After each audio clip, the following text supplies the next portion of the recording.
Есть?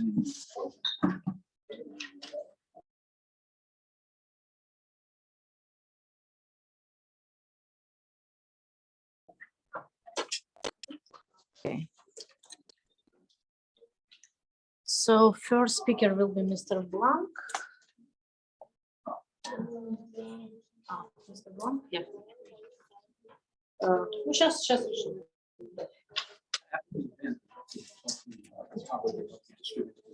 Yeah, you're going to work it. So.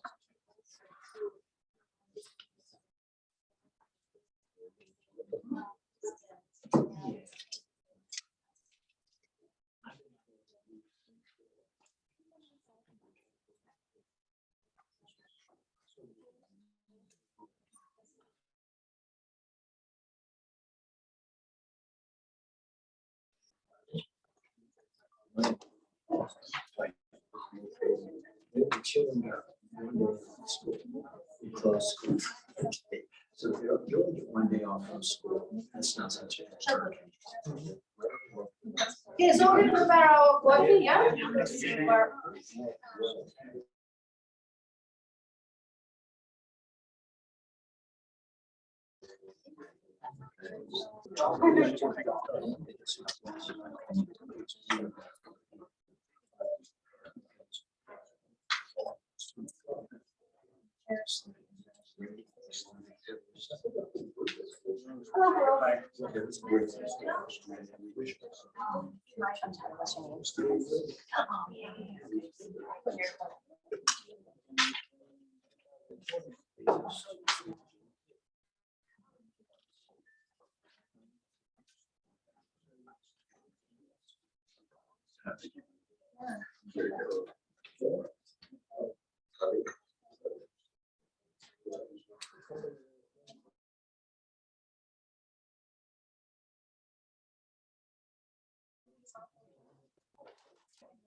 Thank you so much.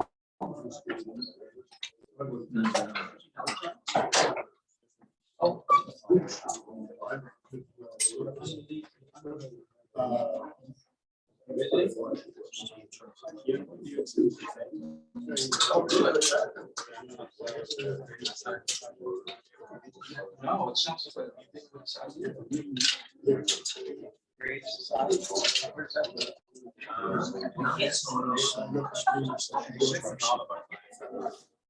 Windows. Is your money?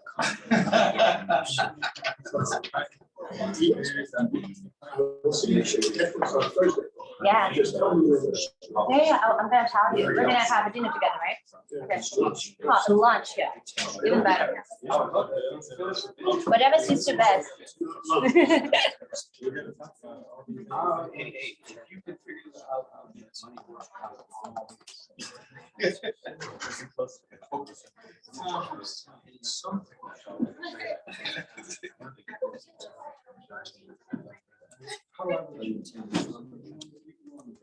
Yeah. Можете еще включить, пожалуйста, у меня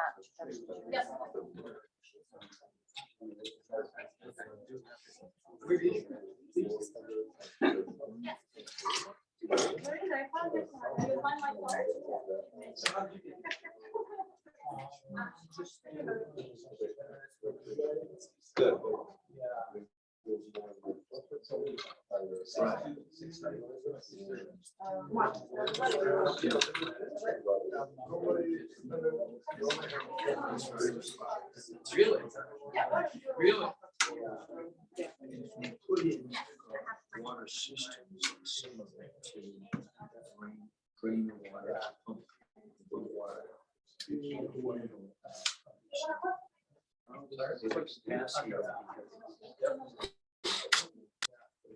you have this.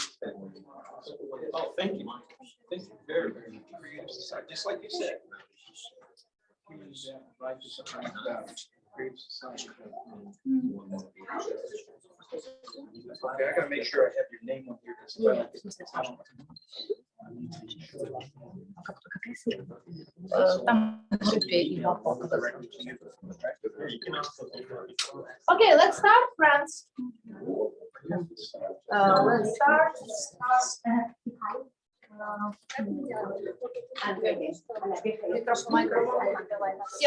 Yeah, I remember. Тебе где-то поставили табличку. Поняла?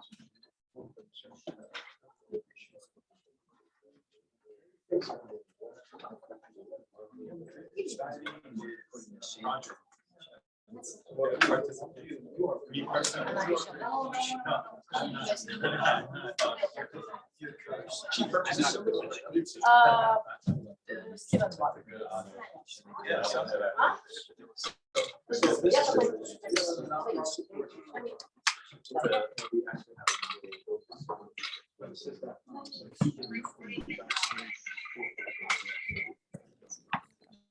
Okay, good morning. Good morning. Thank you all for coming today. My name is Kateryna Odarchenko, and first 10 minutes I will explain what about IGAPA, what about our gathering, and main agenda issues. Thank you. So I can do it with 2 microphones. What is the main agenda today? And after that, I will pass word to our speaker, and if you don't also plan your speech, but you join us today, also feel free to ask me about words, about speech, about some maybe additional points, because today we have round table, so it's not like speeches and like great conference. It's round table about the main practical issues of government relations, lobbying, and advocacy. So a little history about our community. So international IGAPA community, it's like association community for the professionals in lobbying, government relations, also advocacy and industries which is related to this industry. So I mean, it's lawyers, it's PR professionals, it's other stakeholders like press, like different associations, and so on and so forth. And we're very proud that for now it's not only association of people from Great Britain and United States, which is have more stable institutions of like government relations, but also people from Eastern Europe countries, from Central Asia countries, from African countries, where we all developed this institute from the zero. Yeah, so we developed industry from zero, industry of government relations from zero in these countries. So that's why thanks to all people who come here from different nations. So today I invite here people from Ukraine, from Slovakia, Slovenia, Romania, Kazakhstan, Kyrgyzstan. Yeah, so many countries today also represent their government relations community. So we are happy to join us today. Thank you so much for joining us today. First part of our conversation, our practical conversation, It will be part about, of course, US election and impact of US election to our community, to community of government relations professionals, to community of lobbyists, also work in diplomacy, because some countries also need to change their strategy now because of war and because of energy crisis, because of food crisis. So that's why today we will ask Mr. Blanc to represent first, as third speaker, his opinion about impact of these elections, impact to our community, and Mr. Blanc for a long time working also on Russian issues, of analytical issues about Russia, about Central Asia, about Eastern Europe. So he has great experience to explain to us in what situation we live and what we can expect from this turbulent time. And the next speaker, I will ask to prepare Mr. Candle Coffee. He will be the next speaker of our conversation. Thank you so much. If you have questions from internet, because we have a big community on Zoom, please ask it in chat. I will look to this question in 40 minutes. And if you have questions from our audience, please just show that you can have questions. My name is Kateryna Odarchenko. Today I will be moderator. I'm a government relations professional, and my firm work with campaign management, with JAR issues in Eastern Europe and Central Asia, and I'm from Ukraine.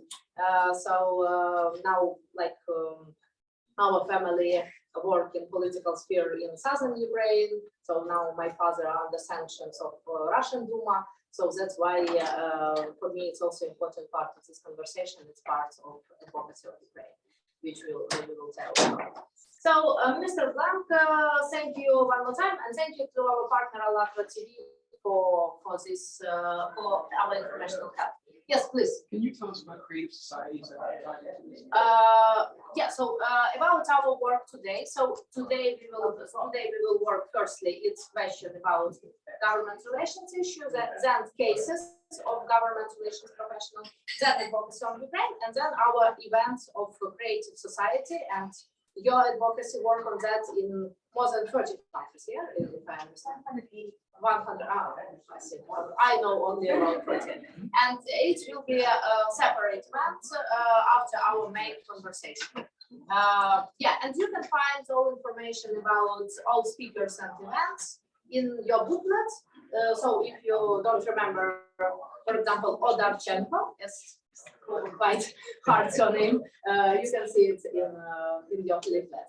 Thank you one more time for joining, and Mr. Blanc, the floor is yours. Please use microphone for Zoom discussion also for better sound. And today we will work, I think, on first conversation like 2 hours, and side events 1 hour. Yeah, so we will work like 3 hours today. Thank you, Kateryna. Can everybody hear me? And on Zoom also? Can the Zoom people hear me? Okay. First of all, I'd like to thank Kateryna for the invitation. I also have to remind everybody, as I used to do when I was working for the U.S. government, that my views don't represent those of the U.S. government or the Defense Department or any other agency. They're mine. And I was asked to speak about how the recent election affects the environment for lobbying about Ukraine, which is a very urgent issue, as we all know. As I see it, whatever the results of the election might have been, there are 3 outstanding categories of issues for lobbyists who are trying to get support for Ukraine. First of all, there is the urgency of getting military technology, weapons, and logistical support to the Ukrainian government and army right now and for the foreseeable future. Every day, you read about the Ukrainian government trying to obtain a new capability of one sort or another, either from the United States or from Europe. Italy, for example, announced the other day it's sending air defense capabilities to Ukraine to deal with the Russian flights. There is still agitation for airplanes as such to be able to strike at Russian formations and perhaps in Russian territories as well. UAVs or drones, as they're known, long-range artillery, anti-ship missiles, and throughout all of this as well, although that doesn't get as much publicity, sustained intelligence cooperation.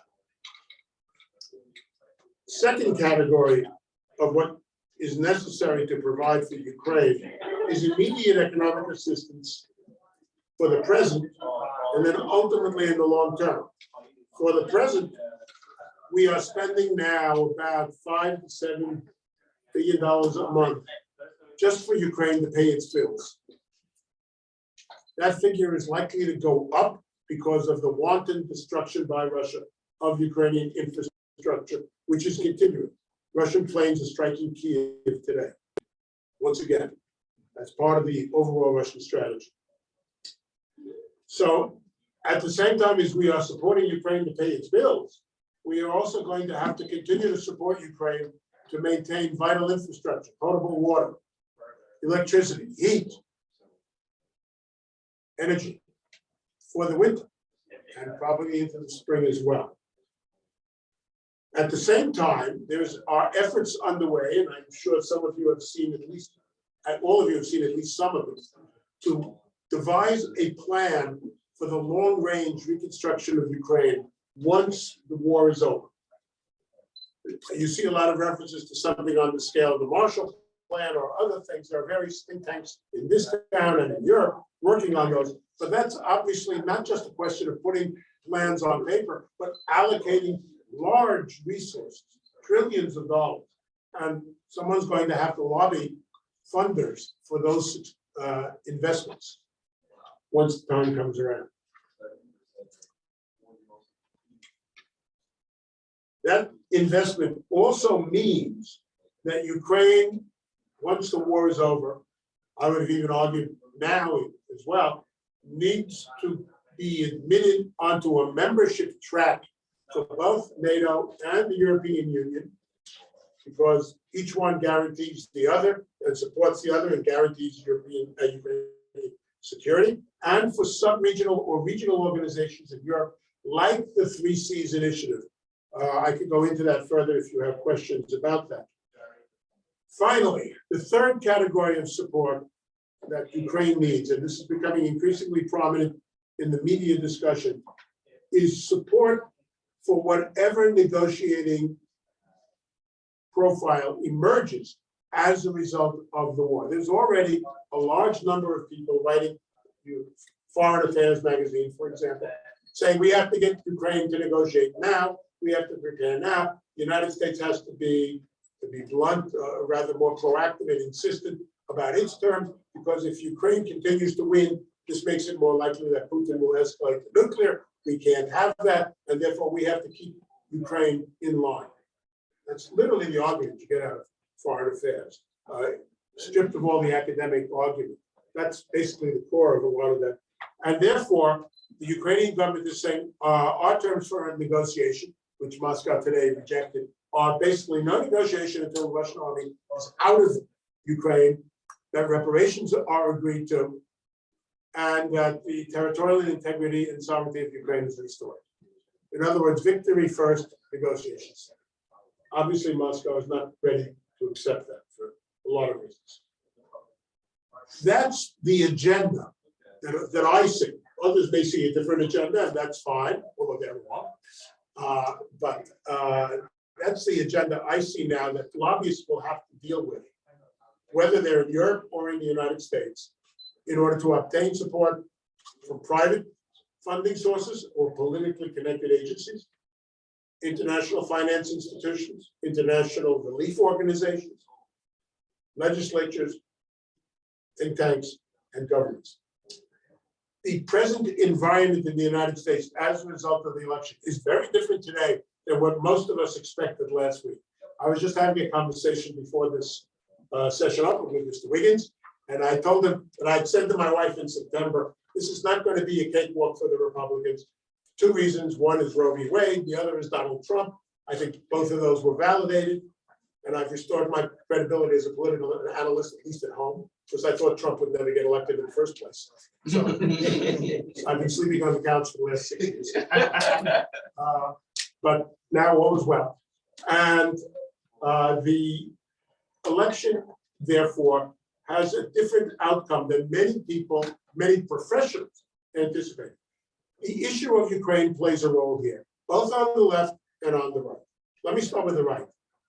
All of you probably saw or heard or read, whether on social media or on television, commercials saying, well, you know, we have serious economic problems in the United States, and Joe Biden is allocating $66 billion for Ukraine. These are completely unconnected issues. The inflation, the only connection with Ukraine is what Putin has done with the price of energy.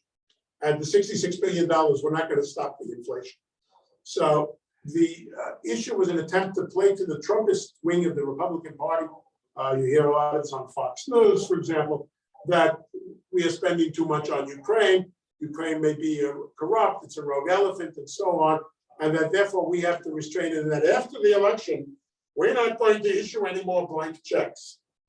Well, we never issued a blank check to Ukraine in the first place. If you are Ukrainian and have dealt with the United States doesn't just write checks and say, do what you like with the money. There have been conditions attached all along. There are weapon systems that Ukraine has wanted, still wants, and hasn't got. Airplanes, for example. Why? Because we're afraid that if they attack Russian targets, that means escalation. Escalation could lead to nuclear, and that means the global war. And we don't want that. And that's our interest. Whether it's not, or not, it's Kiev's interest is irrelevant to that discussion, because it's our money and we're saying no. But those claims on the right that the United States needs to control Ukraine, that the money is wasted, and that it's a blank check, and that Ukraine is just simply corrupt, as if Donald Trump and his party never heard of corruption, are now, I think, defeated for a long time to come. That does not mean they're absent. They are going to be in the Congress. And if the administration runs into trouble for whatever reason, and as we all know, politics never takes a vacation, this issue is going to come back and be used by the Republican Party as a hack. So that if you're a lobbyist arguing on behalf of Ukraine, you're going to have to defend the continuing outlay of money to Ukraine for one of these three categories that I talked about earlier. Either immediate defense needs, immediate or longer-term reconstruction, and the question of negotiations.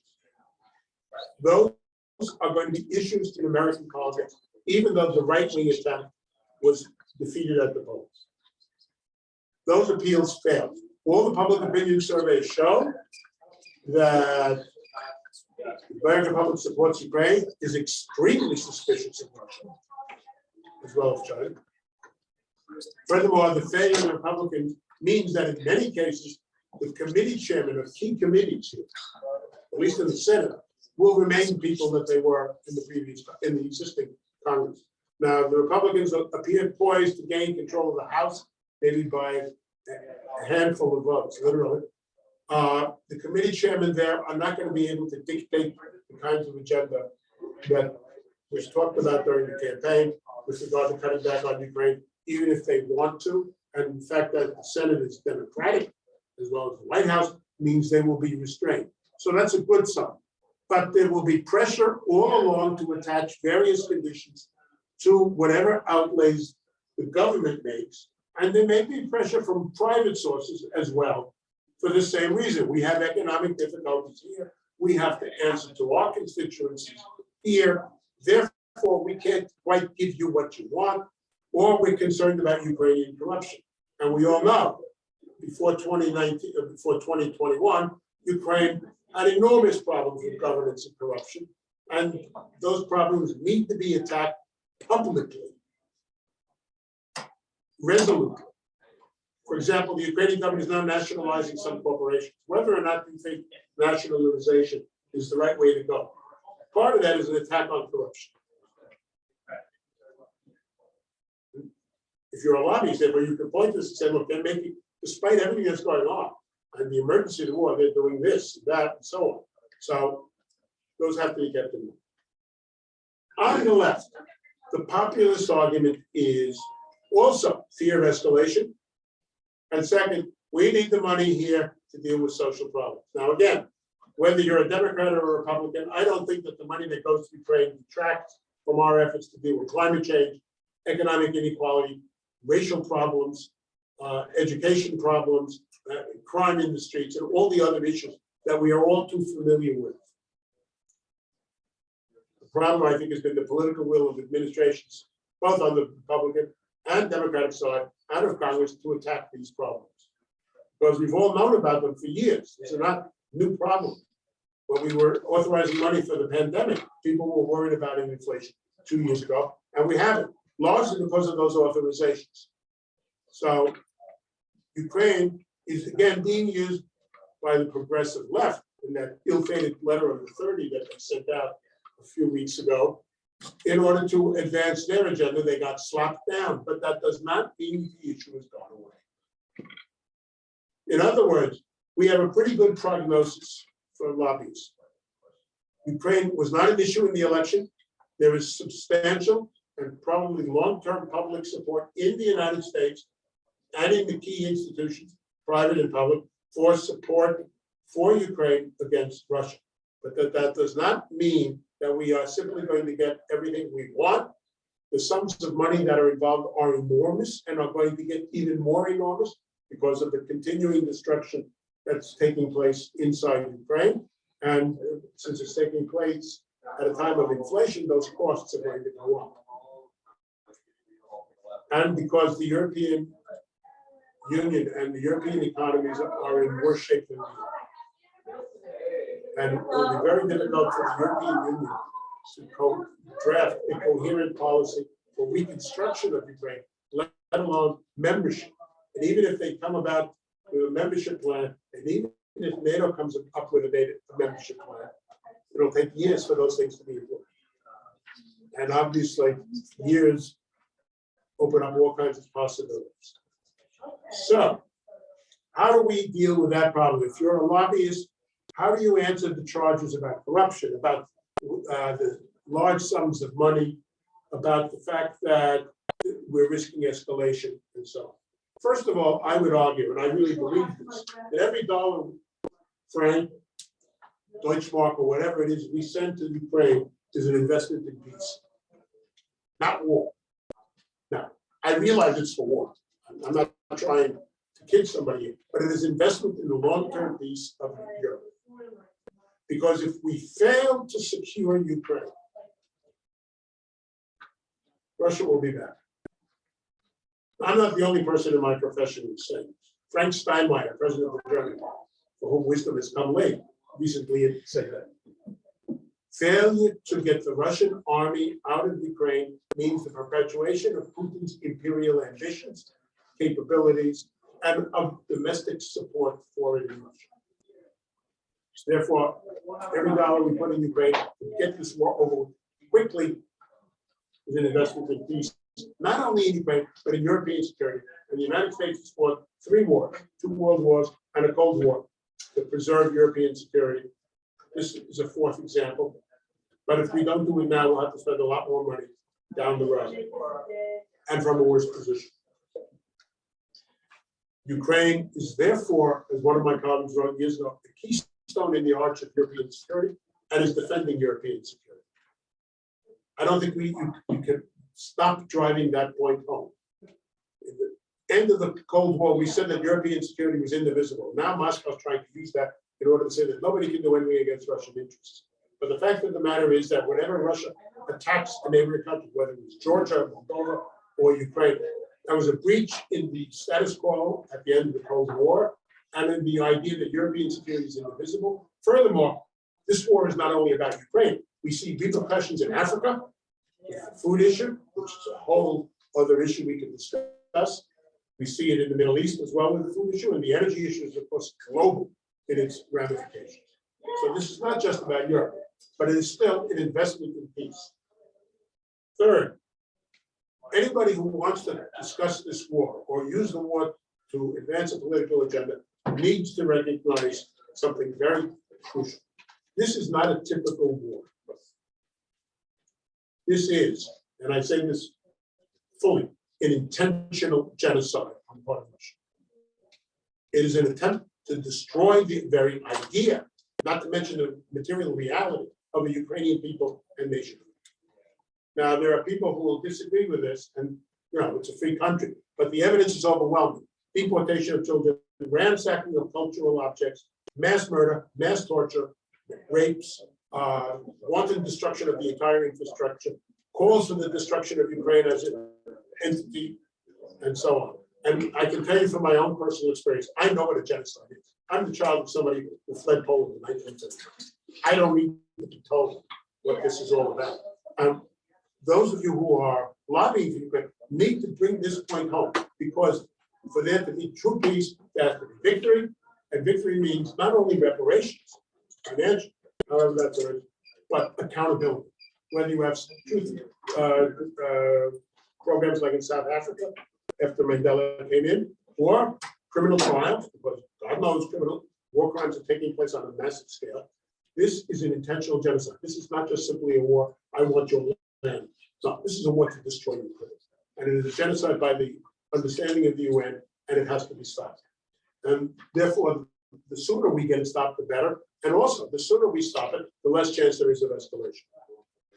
And the sooner we stop it means the sooner we defeat Russia decisively, without letting people go on and claim that somehow we got something done. While we find it, fourth, reconstruction is going to cost trillions of dollars over a long period of time. There's no escaping it. It will generate an all-European economic boom, because we will then rebuild Ukraine using state-of-the-art ways, techniques, and instruments and technology with the Ukrainian population. And it will make it harder for Ukraine to revert back to the bad old days of mass corruption and oligarchical competition. This does not mean that the nirvana is going to descend on Ukraine once the war is over. But the amounts of money needed to rebuild Ukraine and to tie it into the whole European economy are comparable to the sums invested in the Marshall Plan and to the net effect of the Marshall Plan, which just started the entire European economy after 1947. Marshall aid starts coming in 47, 48. All you need to do is look at the economic statistics of Europe in the late 40s and early 50s to see just how far the European economy accelerated as a result of that. For example, in France, the 30 years between 45 and 75 are called 30 ans glorieux, the glorious 30 years. A lot of that has to do with Marshall aid, and not only Marshall aid to France, but to Germany and so on. Holland, Belgium. Finally, the more we support Ukraine now, the sooner we defeat Russia, and the sooner we get negotiations that are real negotiations. Moscow's terms for negotiations are the ultimatums that it sent out to Europe in December 21. They're all available in English on the Ministry of Foreign Affairs website, mid.ru. They may be available on Putin's website as well, eng.kremlin.ru. They are non-starter. They are essentially codifications of the Cold War in Europe, suppression of Ukrainian independence and sovereignty, and the justification of the war. Nobody is accepting this. Those are not terms that anybody is going to accept. And Moscow continues to push them forward because it cannot admit that it is lost. Therefore, it has to be, unfortunately, coerced into admitting that it lost by military defeat, and therefore by greater support of Ukraine, so that the war ends sooner rather than later, and that Moscow is, to use its own phrase, forced into peace. Therefore, I think the agenda for the environment for lobbyists for Ukraine is a lot better than any of us would have said a week or 10 days ago. The agenda is a complete agenda that I've just laid out for you, and that many of my colleagues, I think, would subscribe to. And finally, those of us who are involved in working on behalf of Ukraine are not exempt from the task of making this agenda a reality. Thank you.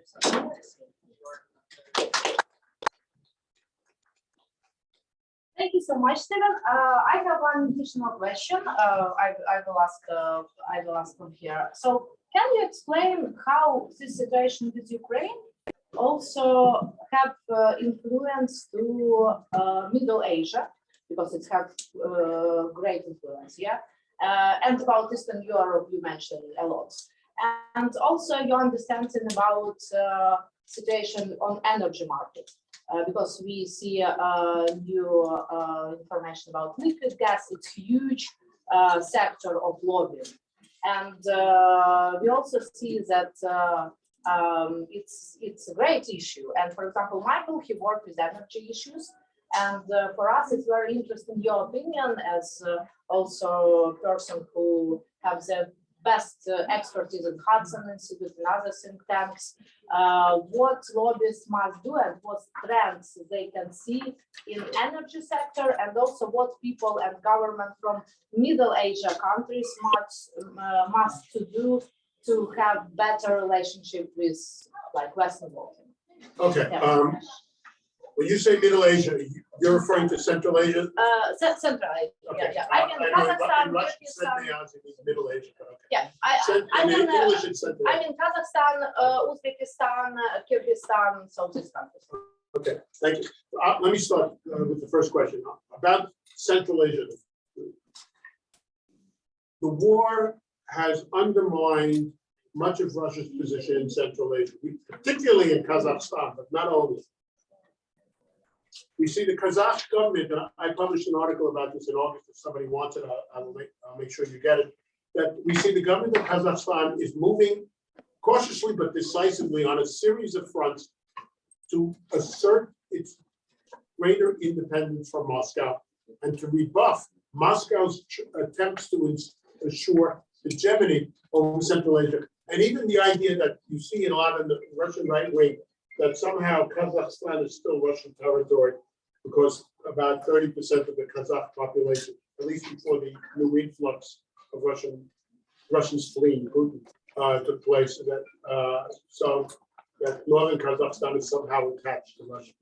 So we see this in economics. They are looking now for different routes for energy exports. They've signed agreements with Azerbaijan and have just begun cautiously, but clearly, to send oil through Azerbaijan, through the Caspian, and so on. The Kazakh army is getting a new doctrine. The Navy is going to be reinforced. The Navy is important because it means defense of the Caspian, which is the connection to the Caucasus and then Europe for energy. They are talking to China. All these states are talking to China a lot more. For example, the China-Kyrgyzstan, Uzbekistan railway is coming in. And this is going to be a major railway project that's supposed to ultimately lead from China all the way to Europe, through Kyrgyzstan, Uzbekistan, Kazakhstan, ultimately, into the Caspian and then on, bypassing Russia. So when you hear the Russians talk about the greater Eurasia, it's talk, it's not reality. China is building what it wants to build for itself, and not for Russia. So we see individually efforts by various Central Asian governments, and I just don't have time to enumerate all of them, to move away from Russia. There's a lot of statements of unease as well, because they realized Russia could do to them what it has just done to Ukraine, to make up a pretext that they're mistreating Russians and so on. Second, the idea that Russia is a reliable security manager, or to use the German term, Ordnungsmacht in Central Asia, has taken a big hit because the capabilities of Russia have been shown to be a lot less than expected, and the danger of relying on Russia is much greater. There are complaints now, for example, from the Tajik government that Russia doesn't pay enough attention to Central Asia. And Russia has been not able to deal with the rivalries in Central Asia, the very dangerous Kyrgyz-Tajik rivalries that we've seen erupting this summer. So on the whole, this is a significant blow whose impact is gradually accelerating to Russia's position in Central Asia.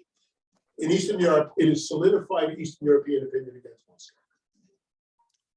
Whether in Bulgaria, Romania, certainly in Poland, and elsewhere, Russia is now regarded as a threat. And we even see Finland and Sweden joining NATO, which, a year ago, nobody would have expected. And as a result, there is a new sense of cohesion in Eastern Europe, not only in NATO, but we see stronger efforts by the EU to deal with the Balkan problems, which are enormous set of issues there. With regard to energy for lobbyists, the way I see it is that the energy issue in the United States cuts in two different and somewhat opposing directions. It is very clear that for the immediate future of the Western economy, and for that matter, the Asian economies, new energy, new hydro, new fossil fuel sources have to be found. Africa, if you look what's going on in Africa, European states are negotiating big contracts now with African countries. Algeria, for example, I think Cameroon also. Those are just two, there's others. Latin America is probably going to export more oil and gas to Europe, probably through Spain and then France and so on, but they don't take anybody's money if it's good. There's a pressure to get a Mediterranean pipeline that is, take the gas that has been discovered between Israel, Egypt, Cyprus, build a refinery in Greece, add a pipeline to those refineries, get that gas here, even though it's going to take 10 years. The Israel-Lebanon agreement that was just signed is an example of this. It was signed, by the way, with US mediation. Again, signifying that Washington is playing a key role here, at least behind the scenes and sometimes up front. New deals have been made with Azerbaijan. There's going to be new deals with Middle Eastern producers and so on. So, and here, of course, shale is going to go to Europe in greater numbers. It's already happening. The problem here is the bottleneck is building refineries. So if you're a lobbyist for the energy industry, you're after support to build refineries as quickly as you can. Because these are long-term capital investments. You can't build them overnight. And they need to be built so that no longer anybody can be held accountable for energy blackmail, held ransom rather to energy blackmail. On the other hand, everybody in every government in Europe knows, the administration knows this, I suspect even Xi Jinping's administration knows this, we've got to get away from carbon and fossil fuels. The evidence about climate change is overwhelming. You just see it every day in your weather. I mean, I was in Chicago last week for a convention. It was 75 degrees in Chicago last week. I went to school in Chicago 50 years ago. Believe me, in November it wasn't 75, 50 years ago. Floods, hurricanes, so on. And not only in the United States, globally, Pakistan's floods, just to give you an example. Drying up of the Aral Sea in Central Asia. Major environmental issue in Central Asia. I could go on. So the lobbyists who are lobbying on behalf of legislation and programs to foster non-carbon forms of energy, windmills, solar, etc., have to redouble their efforts. And it is basically true that we have to do two contradictory things at the same time. And that's true both here and in Europe.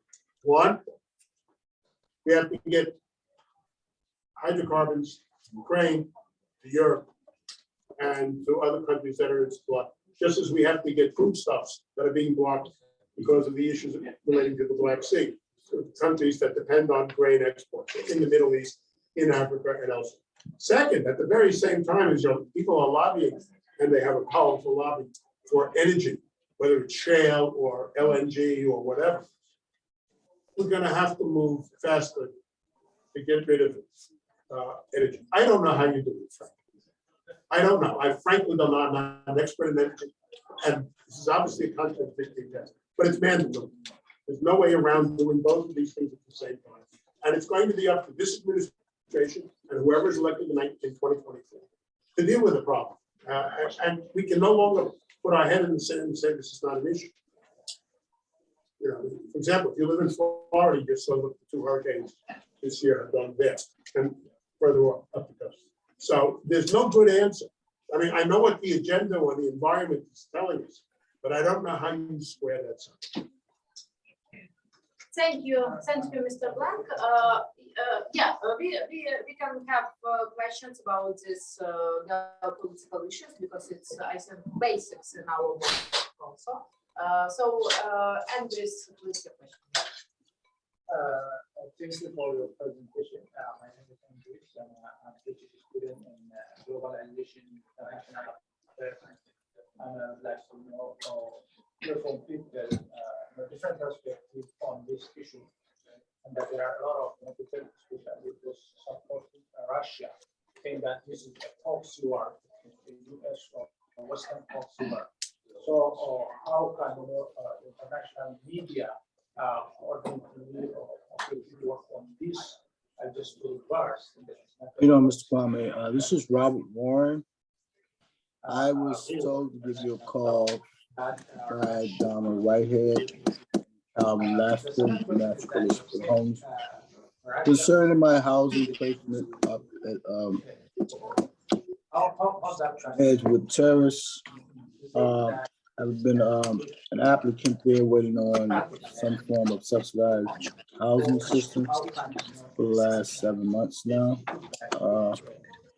So yeah, I need any help that I can get to better. First of all, well, in some sense, it is a proxy war. But Russia has made it clear from the beginning, and more so as it's been losing, that And you can reach the me war at against 202. the West. And we have prominent Russians, Kateryna, the head of one of the major think tanks in Russia, said that the European order is illegitimate. Well, if the European order is illegitimate, then we're basically living in a state of war, as Thomas Hobbes described it. Everybody's at war with everybody else. If there's no order, you have total anarchy. That's what anarchy is. Lack of order. So Russia has declared through this war, its war on the European order and so forth. And Ukraine is getting all this assistance from the West, not just the United States. So it is in a sense a proxy war, but Ukraine is fighting for all of European security. I used to quote Admiral Nelson at Trafalgar. You know, when they tell Nelson at Trafalgar that it was a victory, of course he's fatally wounded, he's died. But the last thing he says is, England has saved herself by her exertions and Europe by her example. So yes, England was a proxy for the rest of Europe against Napoleon in that sense. Ukraine is exactly the same thing. It's a proxy for the restoration of some kind of legitimate international security order. And not only in Europe, against Russian and other aggression. Because if the Russians get away with this also, the non-proliferation environment goes to hell. Frankly. Every state that has been willing to give up nuclear weapons. She's actually part of it. She's actually on the panel. Replacement in Pepe just doesn't. You're right. Willing or unwilling to It's give up something I nuclear got there. weapons. Every state So you don't tried like to it. do, tried to give weapons and given them up or been forced has been invaded. And I just. So if you're North Korea or Iran, you have a really powerful weapon that if I don't have nuclear weapons, I'm going to be invaded. And I don't care what you Text her. Yeah, I text her. I don't care what guarantees you gave me. We signed an agreement in Budapest, you know, Let's see. 28 And I years text ago. her, we sent She her. said she should be able to maybe lead this conference and That's get off also the an panel. important point about this being a proxy. It's a proxy not only. What hotel I is gotta it? take her to Fairfield. Second, And I'm getting all my this is a days. war. Fairfield, what is Starting in Right there on 2014. New York Avenue, so I need you. The idea that Crimea is Russia, Kremnash, as they She say, needs to get off that panel. is nonsense. Russia has broken 7 international treaties, and I can name them, in order to invade And Ukraine. he emailed me and said, can I hurry about 2:45? These go back to the Helsinki Treaty, a whole bunch of others. I So see this is you not wrote a that, so she war didn't say that.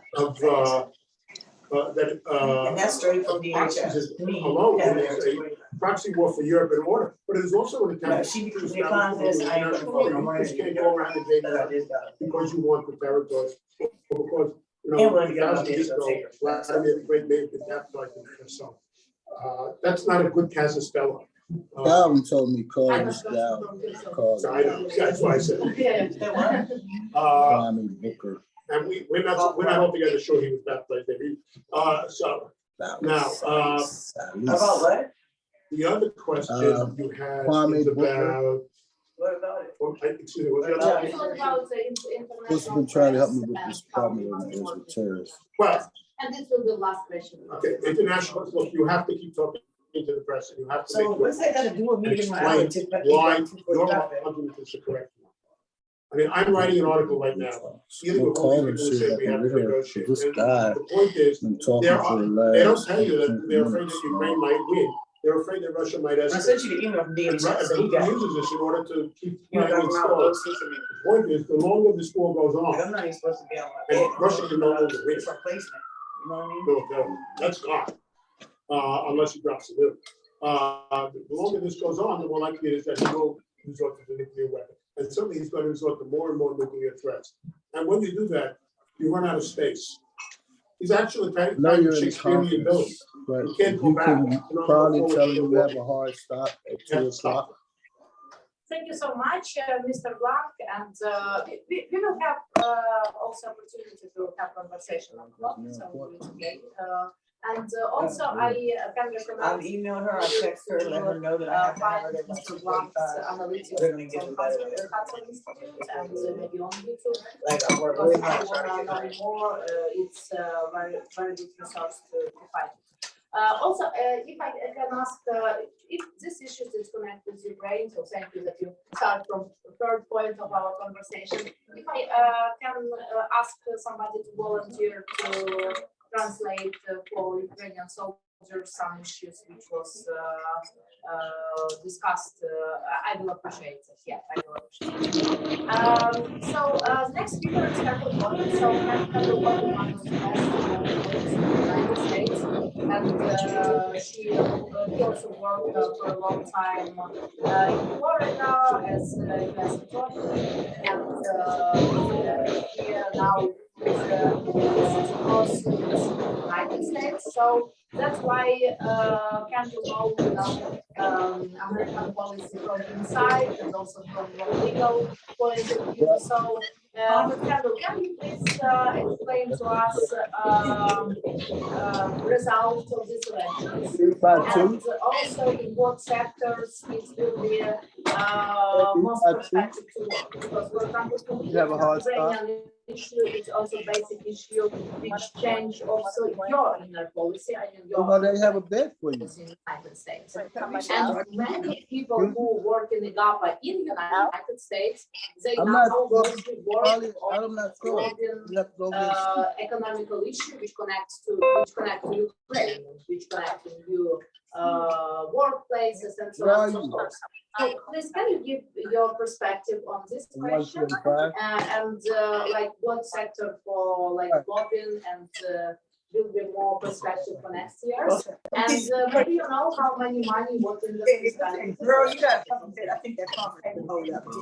Thank you for the very, Well, very kind. I told you, and she had to tell the girl, Boxy today, they're calling your nerves. Brilliant analysis heard from Stephen Blank, but I can give some of my own thoughts, which are largely in accord with what's been described. I think the impact of the elections on most of the issues that concern those who are here and people in Ukraine are going to be pretty modest, but there will be some items to talk about. There's simply, to my knowledge, no meaningful constituency in the United States in favor of this war. Nobody. In fact, even though there are a significant number of Russian Americans in this country, they, few exceptions, are strongly opposed to the war. So the Biden administration, by most accounts, has maintained a lot of public support for what it's been doing. As Stephen Blank described, there's still overwhelming public support for the cause of Ukraine. So it's difficult to see how things would change a lot. Nevertheless, assuming a Republican control of the House, I think they would like to be able to show that they're doing things a little differently, a little more responsibly in financial terms. So I think you may see, even if they are cosmetic, some attempts to impose more financial oversight over the financial aid that's going into Ukraine. Things like various inspector generals and reporting requirements, things like that could be imposed. But apart from a small core of people who really follow these issues closely, I don't think the American public sees a giant corruption issue in Ukraine. I think, frankly, most American voters think there's political corruption in most places of the world, including our own country. And so I don't think, while there will be legislative attention to oversight, I don't think the voters in Iowa, New Hampshire, the ones that they're still counting in California, are waking up in the morning and saying, we've got to do something about corruption. It's just not. So again, some modest adjustments, I think, are going to happen, but I think that the aid will continue.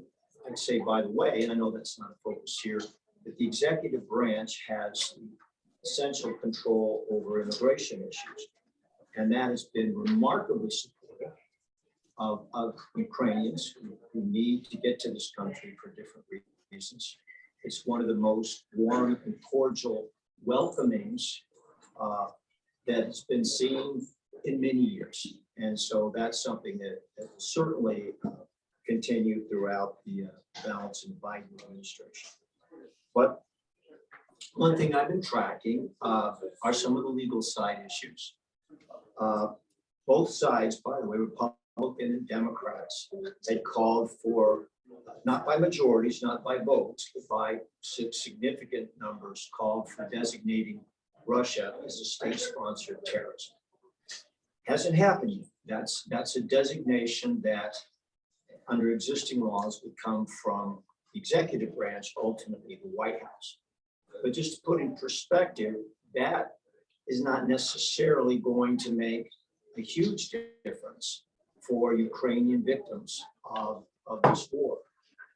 If there's a declaration of a state sponsorship of terrorism directed to a particular country, it allows Americans or American affiliates to, in effect, sue a foreign government without a concern of sovereign immunity. But that's what it does. It is not a dramatic game changer, as some may think. What I think will get more attention, and it could be something that Republicans in the House want to get involved with, is what to do about the estimated $40 billion in Central Bank of Russia assets, sovereign funds that have been frozen pursuant to directives from the White House. That's a lot of money, and that's going to get a lot of attention. Not immediately, but as the Congress reorganizes. There has been different theories of legislation about how to do with that money. Obviously, lawyers are always looking out for clients and saying, gee, that would sure help rebuild some factories and schools, wouldn't it? And there have been proposals, not gaining a lot of traction so far, to waive Russian sovereign immunity so that Ukrainian victims could actually proceed in the United States district courts. That legislation doesn't seem to be moving far or fast, but what I think will get more attention is a proposed bill that's got bipartisan support. Again, it's not far along in the process to say it's going to happen. Entitled the Russian Elites, Proxies, and Oligarchs Act of 2022, Repo Act, but in substance, what it means is that the United States would confiscate the money that is currently estimated to be $40 billion of Russian central bank money, and that money would be then used in something called the Ukraine Support Fund. And there would be reporting and there would be monitoring, and there's a requirement that the White House contact the Ukrainian government. There's no immediate specification of how the money must be spent other than aimed at the rebuilding of Ukraine. So sitting as a lawyer, watching developments closely, this is legislation that deserves attention. Is it a perfect solution?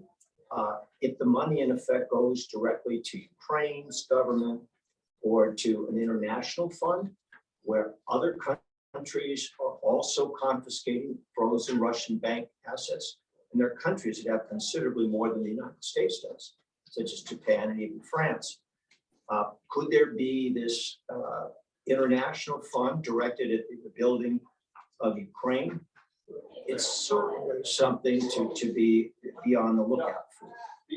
The administration has reportedly been somewhat divided as to whether Russian bank funds should be confiscated, feeling that could in effect raise questions about the whether money is safe in the United States and whether that could have long-term effects on the reserves that are held in this country as part of the backup for the United States dollar as the world staple of currency. So there are issues, not small issues, that are implicated by this, but that's a giant issue.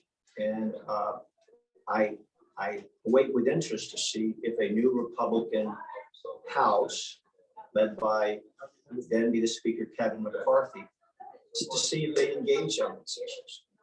But there's going to be a very significant political decision at one point or another about the money that's held in the U.S. Russian sovereign funds. And that could go a lot of different ways. Again, the current version is that the administration would simply confiscate it and apply it in some meaningful way to rebuilding Ukraine. However that's happened, we all pray for an end to the war. We expect that Ukraine will prevail, and however that war turns out, there will be many profound, painful, and unknown legal questions for many years to come. Thank you so much, Kendall. Yes, thank you for your work, and I know that you also work on issues with lawsuits. So thank you for this report. And I think that we will have also a little more questions about Russia state sponsor of terrorism in our part about Ukrainian democracy. But now I wanted to move forward to Adam Raezler, and he originally from Romania, but worked for many years here in DC and also represents clients from Arabic countries, from countries from Europe, and of course local. And so Adam, the same question to you. Result of these elections, it's was quite hard work on districts, hard work for Republicans, for Democrats, and it was more international than ever.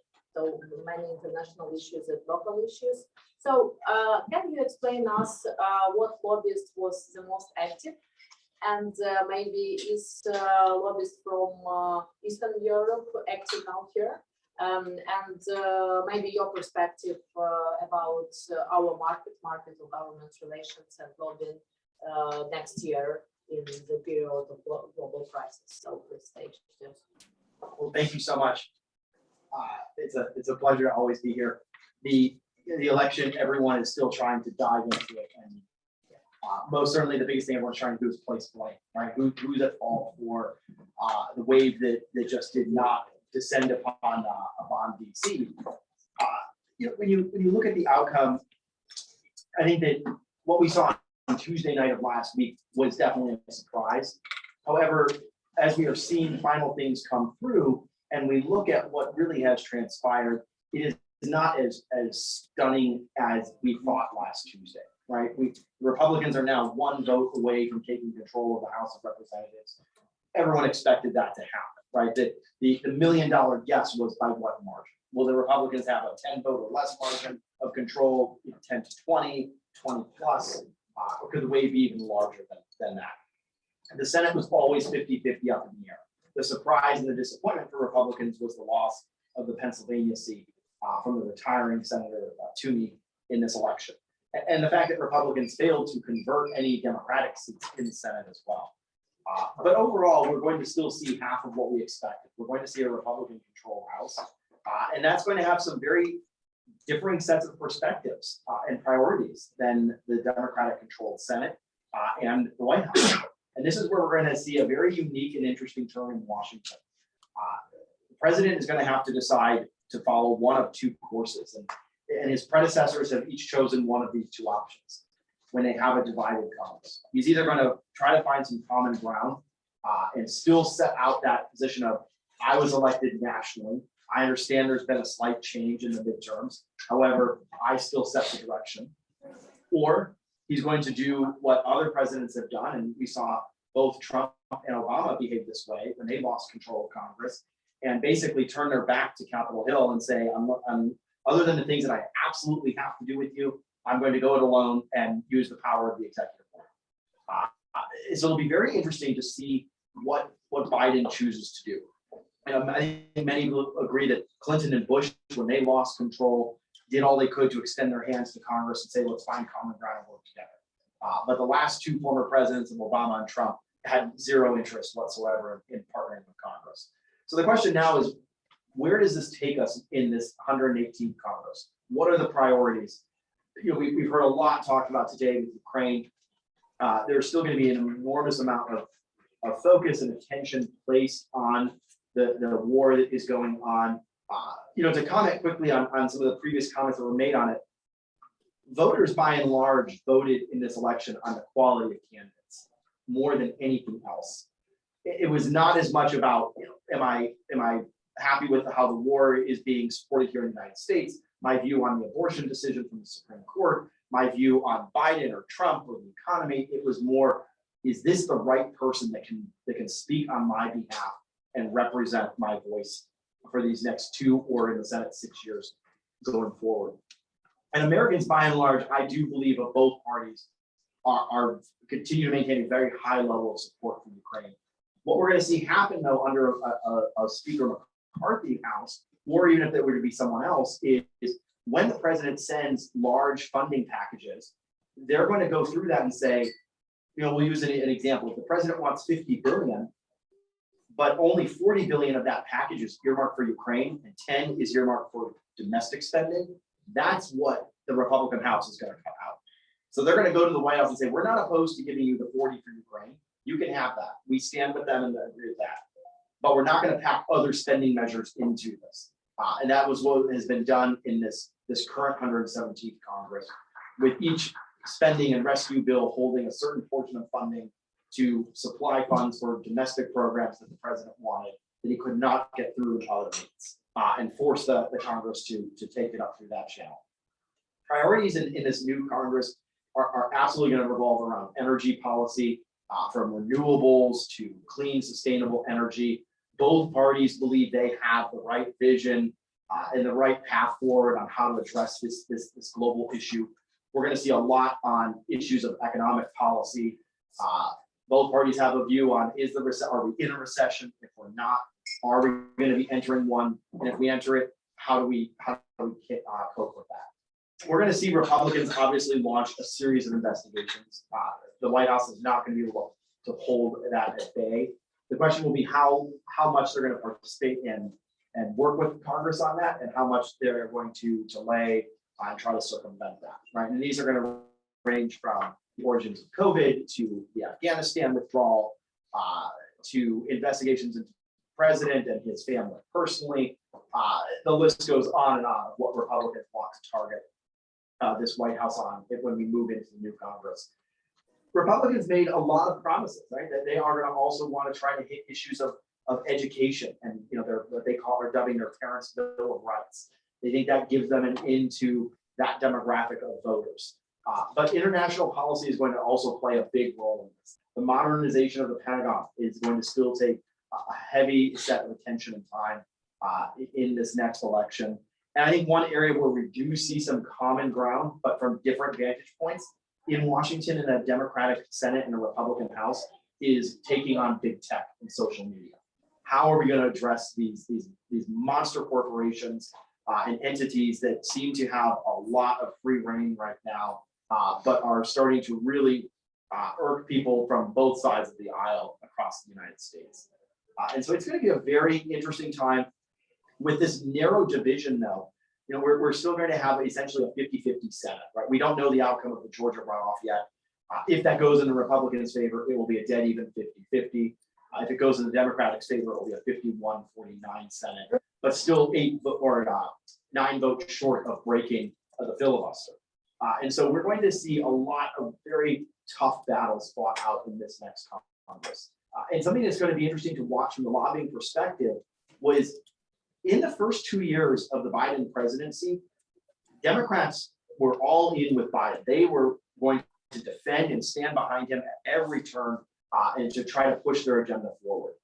Now that they will have lost control of the House, a lot of questions are up in the air as to whether or not the president is going to rerun. And if he does, is he the person that the party wants to be the face of the party and their nominee? It will be very interesting to see how passionately Democrats in the Senate go to the floor to really expel immense political capital in defense of the president and of his agenda.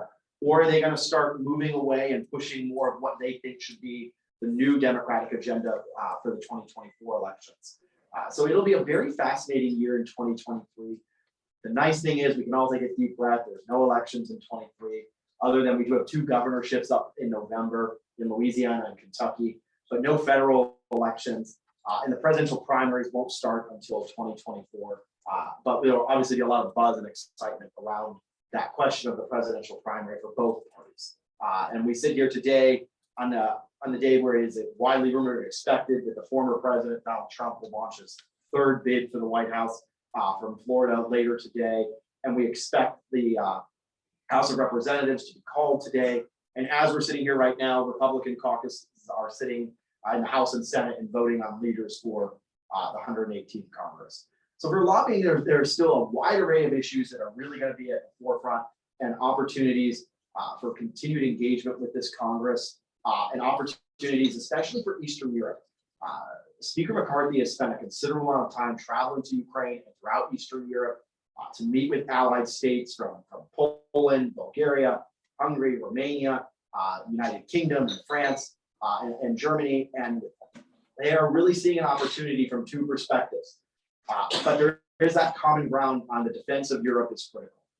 And the driving back of Putin is of the highest priority. What is the large question is, how do we do that?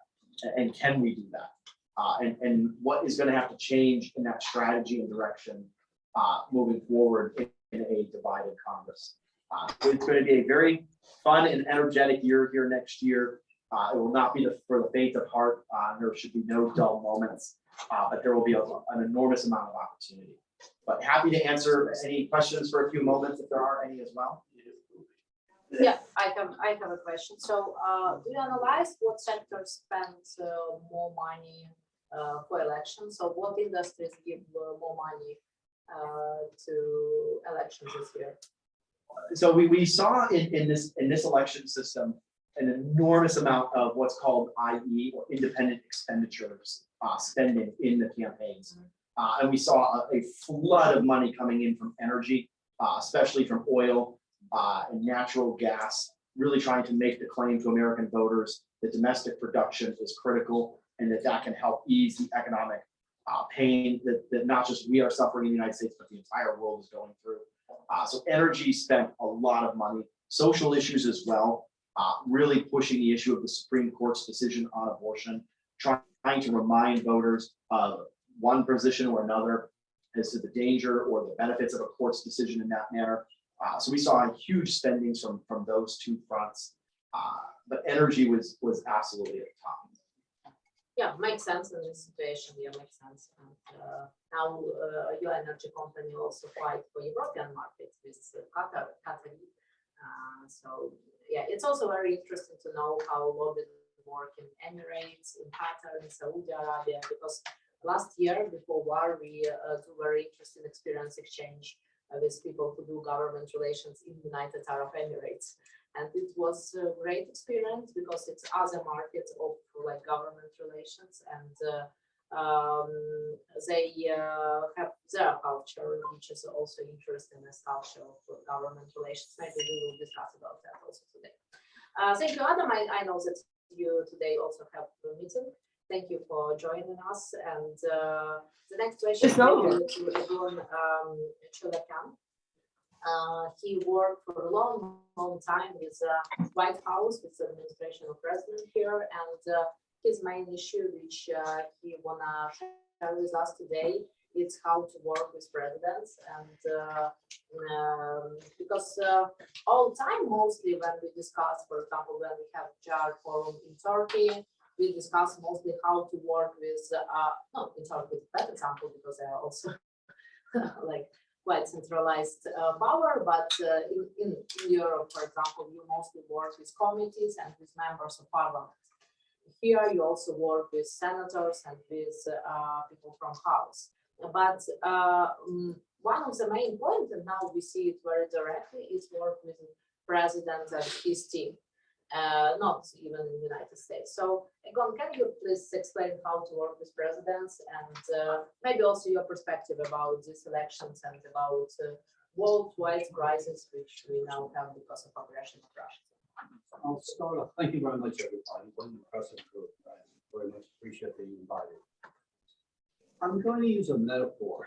In fact, I'm going to step back many years. I used to work for a company early in my professional career by the name of Beneficial Standard Corporation. They no longer exist. They were financially successful. They were forged in Hollywood, California, by vaudevillian conservative Jews who left the stage in New York City, ended up in Hollywood. George Burns, Jack Benny, etc. These are all prominent powerhouses in Hollywood.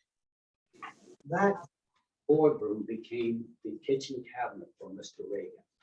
So I was a tax advisor on that board. And metaphorically, we used the stage as the product we were developing. That conveyed a larger broadcast message to the public.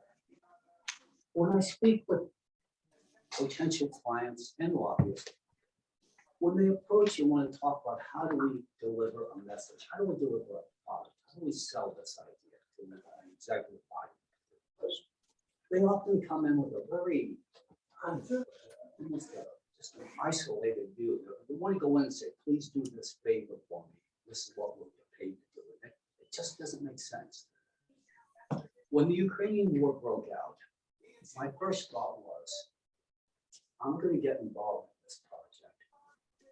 And I didn't turn to Capitol Hill. That was not the place to go because I could follow the news. It wasn't viewed. I turned to Hollywood and I simply said, who is going to put a movie together on this? Who's going to put a face on this project? The face is what sells. So nobody is better in the world than Hollywood, California, when it comes to making a subject acceptable. They could take Al Capone, a very disgusting individual. By the time they're through with Al Capone, they'll have shoes, they're going to be selling suits, colognes, everything. It sells. The masters of the trade. I've had dealings throughout my career. It's not my profession. If anybody saw a job, and you know, it's interesting. You get with those folks, you'll learn what the script writers are writing about, the message they want to deliver. And that's what is going to resonate with the international, domestic and international public. And that is what you walk in to an executive body with. You say, this is what I bring to the table. Hollywood's going to promote this theme. Hollywood influences voters, corporate purchasing, etc. So again, I start with that as my foundation for where I develop my argument. I don't go with my own political views because they're just my views. They don't really care. So as lobbyists or people getting involved in governmental affairs, I really encourage you to step out, go the other direction, find out what you bring to the table when you approach an executive body. Because you will have an ear.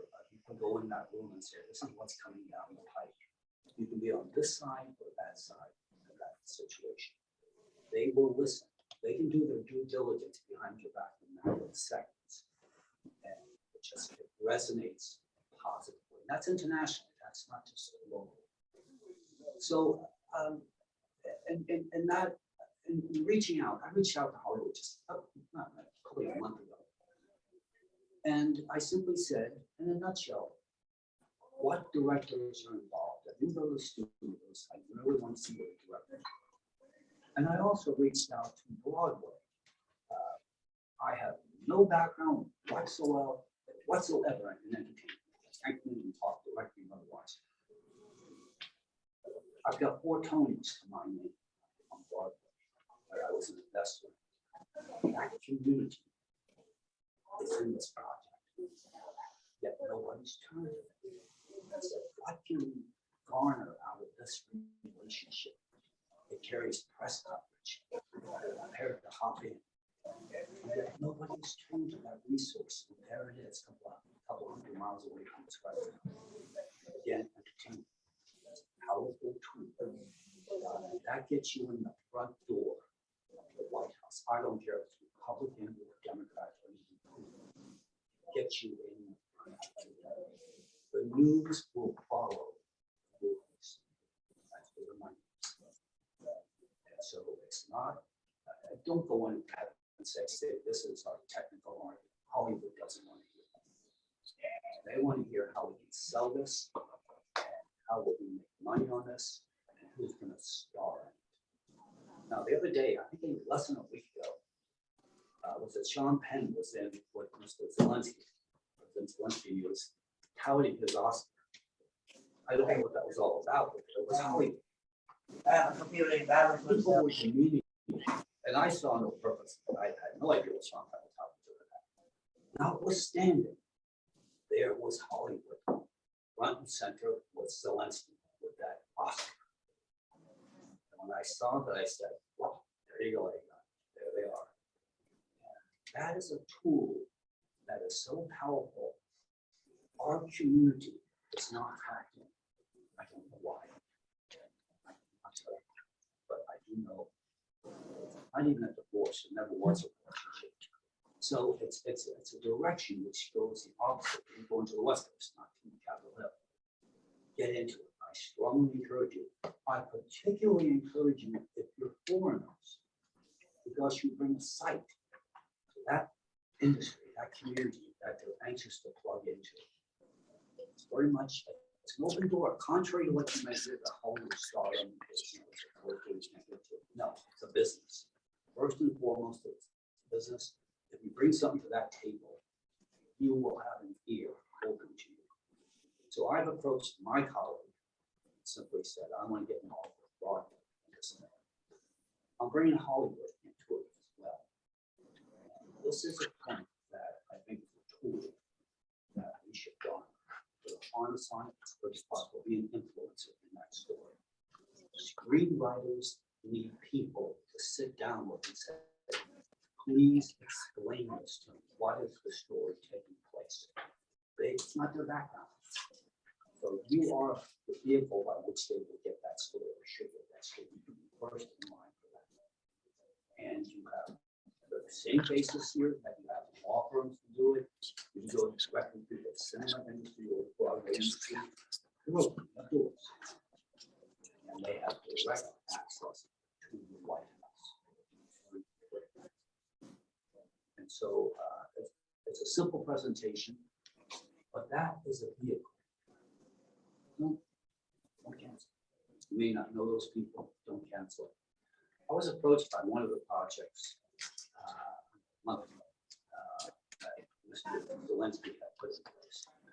I believe it's called Night 24. It's an Army of Drums, a not-for-profit entity, and they're soliciting funds from the Americas for putting an army of drones together, volunteer, either purchasing or volunteering and so forth. I noticed that Barbara Streisand is an ambassador for that project. The gentleman from Star Wars, who was the guy? I can't recall the gentleman's name. One of the stars. One of the stars. Chapman? No, you're thinking of not Star Trek. You're thinking of Star Trek. Harrison Ford. No, who was the who was Luke? Luke? Mark Mark Hamill. There you go. He's one of the ambassadors. Etc. Again, Mr. Zelensky was wise enough to realize those names bring in power. And so, and you also, on the military side, you've got Petraeus, you've got everybody that's party in that country. So you have the names, you have the stars, you have the stage. So I've become involved in that project. Now I've reached out to Barbara, and I've met with the past from legalized. And so they're open. They're ready to hop on board. They've already hopped officially on board. And there it is. You've got the people waiting. Then you have Sean Penn with us, Oscar in front of everybody. And you realize that is gold to deliver the message you want to deliver. Be it DMD, be it energy, whatever the argument is, they want in on that, and they need a shepherd. That's the role we should have. That is not their back. So I'm just trying to present opportunity that should be.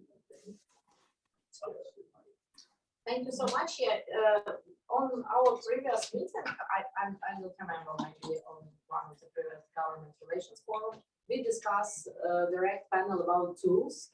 And yeah, thank you to Mr. Blunt have other meetings. Thank you one more time for your activity today. Yeah. And we discussed tools and also media tools in government relations, because you can have perfect bill, I don't know, for example, about taxation, or you can have perfect bill about women's rights, or about child's rights, or about support army. But if it's not in movie making, if it's not like a popular thing, if it's not involved decision making. Decision making process, people, yeah, it's not work. So from my perspective, only people who work with alcohol and they don't go to work with media, yeah. But for example, tobacco sector also work with Hollywood because they increase their category through films, and then they lobby also like some issues which was connected with taxation. So it's very interesting issues of tools, and I also asked next speakers maybe represent what tools they need and they use in their practice. And Mr. Sigler worked in the European Union, so he is also member of PIPRO network, which is very famous public effects, professionals community, and he also developed all government relations association in Slovenia and worked a lot in Brussels and in London. So can you please explain us also European perspective of this crisis, because it's different, it's completely different tools which we use in the European Union. I also have experience of working with the European Parliament, with the European Commission, so you can work for years on one issue and one directive, so it's completely different. Can you explain your perspective, like how you do lobbying with these structures, like European structures now? What is the main issues? What is the main market now? I understand the other condition. And also, if you have some case to share without name of companies, it also will be interesting, because on every our discussion we also explain direct cases from social sector, like from advocacy, but also from classical lobbying.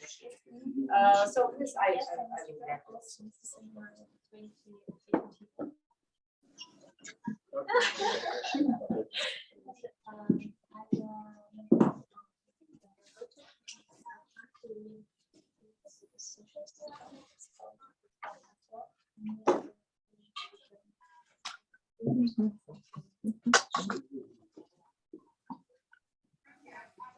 Thank you very much.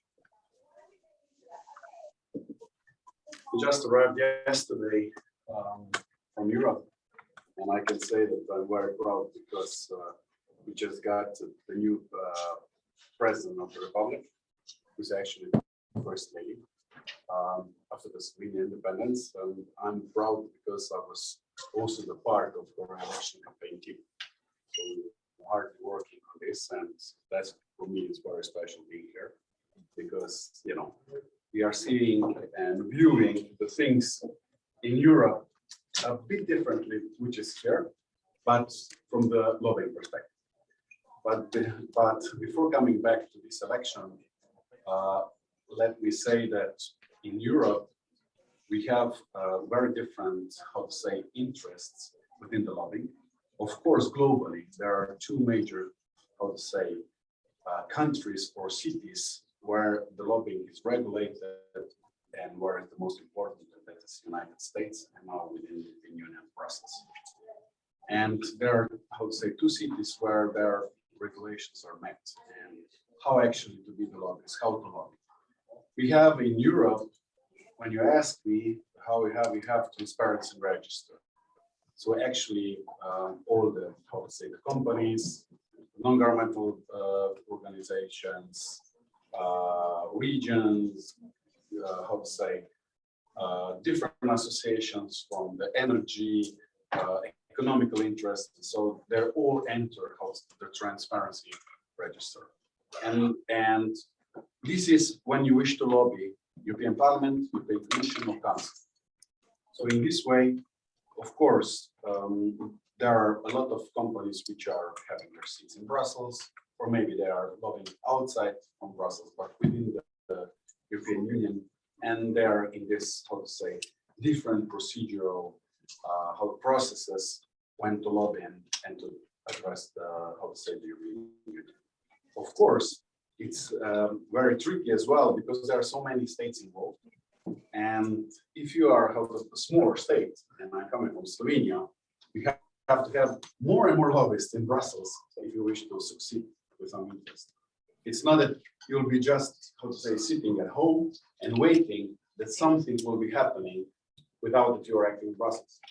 And that you're just let that your government is correct. If you have the economical interests and you have a client that you wish actually get a decision, or maybe to access funds, or actually to enforce the legislation, you will simply have to have, you have to be present. So that's why we have in Europe now a lot of different public affairs companies, which are having very good networks around all those states. And it means that we, as a lobbyist, work together with how to say, all the network and all those people who are professionals or are public relations or public affairs professionals or attorneys at law, doesn't matter. If you know the process, then you know how to work. And that's for us is crucial. But we have to know that on European scale, you have one type of regulation, and then within our each countries, we have a different types of regulations. It means that some are more regulated, some are less. So in Slovenia, we have some strict regulations going on. So if you wish, we have the lobbying register. If you wish to lobby, you have to be, how to say, in the register. And it means that you have to, you shouldn't be, that you have a criminal offense, you have to work with the ethical standards and with everything. So, and you cannot access the government if you're not in this register. But leave that with the regulation. So we have noticed that now it's a big change in the lobbying world because of the new digital era. This is number one. And the number two, within the COVID, the lobbying profession become a little bit different.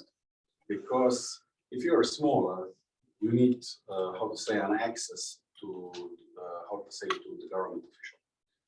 And for big companies, which were coming overseas from the United States and all others, where you have a good lobbying laws and a lot of money, it's actually very easy. It was, how to say, access to our governments. Whereas us, who were the lobbyists there, it was a bit trickier. So, you know, you need a client with, how to say, good funds, or you have to penetrate a lot to the government to get access. So that's one comparison which I can do. The second, which now happened, and it's, you know, everything was much more digital. It wasn't such a personal contact, and you couldn't get such a good things. But nevertheless, we, as a lobbyist, and if you're successful and you know how to do things, of course, we were doing that. In Brussels, it was very tricky because you couldn't enter the parliament, as half of the staff wasn't working because of the COVID regulations, and they were working from home. The members of the European Parliament, they were actually working in their own, how to say, states, and to access them, you have actually to travel to their own state, either Germany, France, so it's very, very difficult. But okay, now the COVID is gone, and now we faced another crisis, and this is the, let's say, Russian invasion to Ukraine, and this is, how to say, totally different for us as well, because we are now affected, and you know, sectors when there was a, I would say, announcement, Kateryna, who that we could speak about the energy. It's actually this.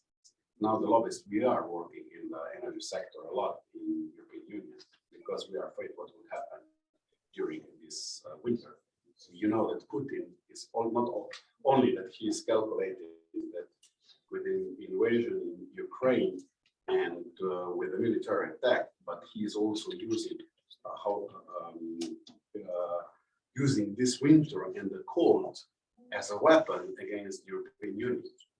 And it's actually, you have seen how it was because the Germany, for one hand, was very dependent on the Russian gas and the cheap gas, and there was a Nord Stream 2 project, which is actually a big investment from the European companies. And there was just a pipeline, but the molecular was coming out from Russia, and this is now gone. We have a lot of companies which are now in Germany, which are now stopping the production as we speak.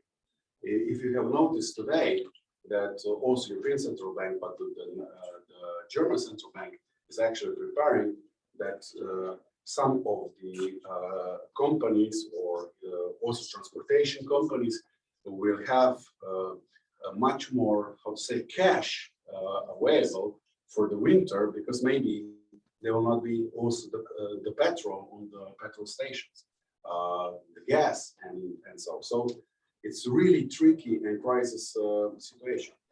But nevertheless, this war and this conflict choose a big speed regarding the green transition. We know that we were speaking before about decarbonization. Europe wishes to be climate neutral, and it means to 2050. And because of the gas, and yes, we were speaking before that Europe will now have some supplies from other countries, from Middle East, and then also our Minister of Foreign Affairs just signed the deals with Algeria, so Slovenia itself will have some independence gas supply off from Algeria for at least for 3 years. But the thing is that now the European Union also decided to invest a lot in the new green technologies. So there is like now 72 billion which were invested with the first round and the second round of this in the hydrogen and solar energies. So hydrogen is a big deal now in Europe. There are a lot of Western countries which are now investing in hydrogen. So it means that, you know, there will be a new factor. And I know that in the United States now, you also have that there was I think the Climate Act, which we just passed, and there will be subsidies for hydrogen. But with this, we are speaking about green hydrogen. So it's a big investment for the solar together with hydrogen, and as well the nuclear, which is now became as well the green energy. So there is a lot about investments in electrolyzers. There is a lot of investments in the battery storages. You say here, I think it's your seasonal storages. And that the solar is something which will now be ahead of us. And as well, because of all the mobility and self-sustained, it means if you wish to have, you are independent from the electricity grid and you will not have a shortage, we'll have a lot of, how to say, solar technologies, you know, in our homes. I just before I got here last week, I got permit that I can build my solar on my roof, which is for me it's perfect. And as well that I will put how to say a battery storage there. And as well because I'm driving an electric car, for me it's good because you know it will be cheap for me. It will be how to say zero. And if I'm thinking that there will be opportunity, and we have a lot of clients now for the hydrogen, and we are also getting investments in this, and we are investing in the technology of the hydrogen. And now when we know that Hyundai, for example, BMW and all the others are producing already hydrogen cars, and that you have hydrogen buses, hydrogen trucks, this is revolution which is going on. And this is a good side effect out from the Russian invasion to Ukraine. And I think this is also opportunity to Ukraine that you actually have the, how to say, investments in, this infrastructure as well. So Putin can bomb whatever, but, he cannot bomb all the private houses if you will have this. And European Union have, how to say, like 2 or 3 corridors, which they are called the hydrogen corridors. I don't know how much do you know about it, but there is a hydrogen association in Brussels. And it means that all the investments which will go down to the road, we have a Mediterranean corridor, and actually there will be also the corridor also to the Ukraine. So I think if we how to say, lobby also for the funds, which are good investment funds for Ukraine, in that way that you have also, and I know that Ukraine wish to be part of the European Union, and we, as our state as well, we actually supported that tremendously.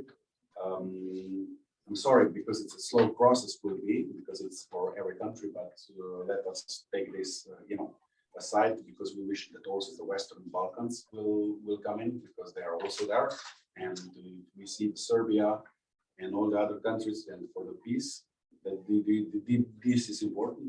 But the thing is, if you are ready in the way that you are already applying to European standards within the green technology and this, that's something which is win-win.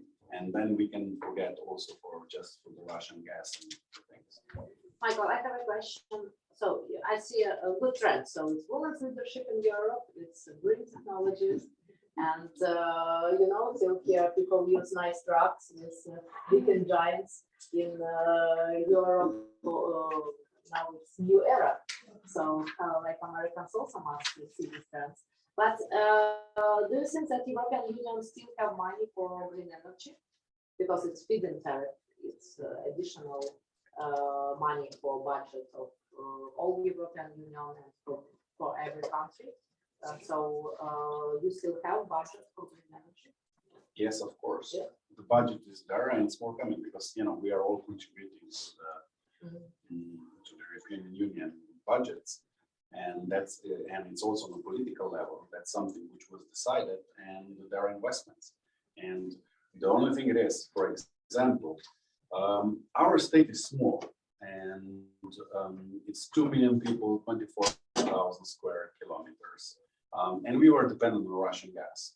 And you wish, for example, to have the funds out from the EU, you have to have also the strategy for the green transition, for example, and for the green technologies. And if you don't have a national strategy for hydrogen, you cannot be funded. So it means we will now get some funds. Even Romania got 150 million euros out from this. But if you have, a good technology preparation and good ideas, you can get really a lot. And this is something which it is, Europe decided, and it will go this way. And that's the fact. Thank you. And the last question to you, how, because for Americans and maybe for our colleagues from Kyrgyzstan, Kazakhstan, it's not very clear, how you as a state, or when you represent, for example, Slovenia, work on lobbying additional budget from all European budget to your country? So what are the main tools, if we can briefly explain? The main tools are this. Of course, you have to know what are European, Union or European Commission policies. Then you have to know which funds are available. Then you have to know the conditions, how you actually to apply those funds. And then you have two routes. One, it is direct. And direct, it means you have cross-border collaboration with the other countries. So actually, simply what I was speaking in the beginning, that you have to have a good network of the good projects, which are the same projects as yours, and then you together lobby the European Commission and actually present projects which you have, and then you go after this. And of course, you get funds, and especially if you have the support from your government and the state that there are needs from this sector, and that's number one. The second one, it is if it goes together, that it goes. The funds, these are distributed via European Commission, via your state, your national states, and that you're applied for those funds from the national state, but it's still the European funds. But it is, you have a lot of, because now we have a lot of consultants and workers who professional consultants who they know how to access those funds. So we know in European Union, we know because how this is structured and how actually to access. And there is a good expertise for everyone knowing how to access this. Thank you so much. Yeah, I once worked with IGAPA, you know, so it's huge association of agriculture business in the European Union.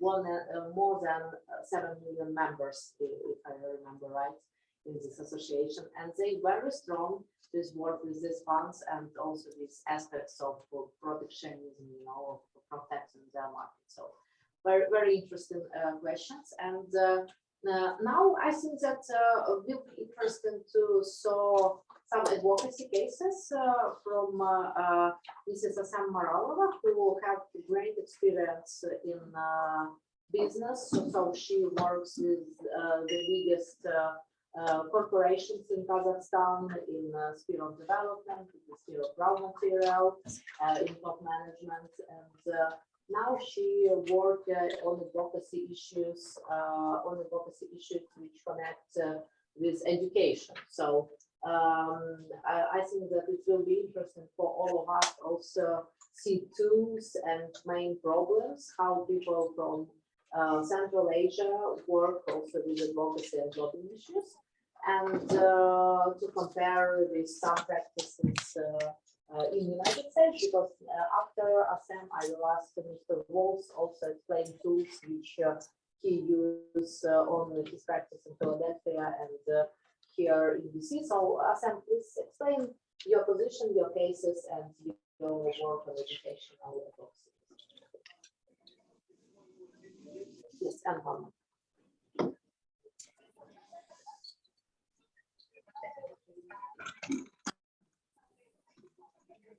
My name is Asam Maralova. Today I am the owner of the development of public advocacy in Kazakhstan on issues of education and secondary education. So, Thaddeus Charity Foundation is founded by me.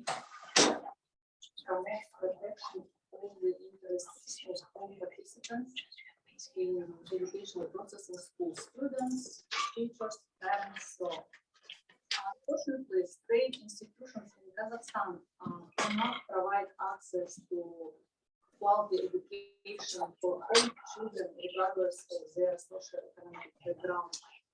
And the statistics, in fact, speak for themselves. For example, according to the Education Index and numerous studies, so Kazakhstan has ranked itself the first in the 2021 World Ranking. And in 2020, it was ranked 70th. This vividly indicates a drop in the level and quality of education due to outdated methods, tools, and practices that are used in our schools. This means that modernization is the first thing to be carried out in Kazakhstan. As of 2022, almost 40% of Kazakhstans live in rural areas with lack of internet access. And the state is not really engaged in the development of necessary technical conditions for distance learning. Therefore, the second important aspect that should be worked on is digitalization.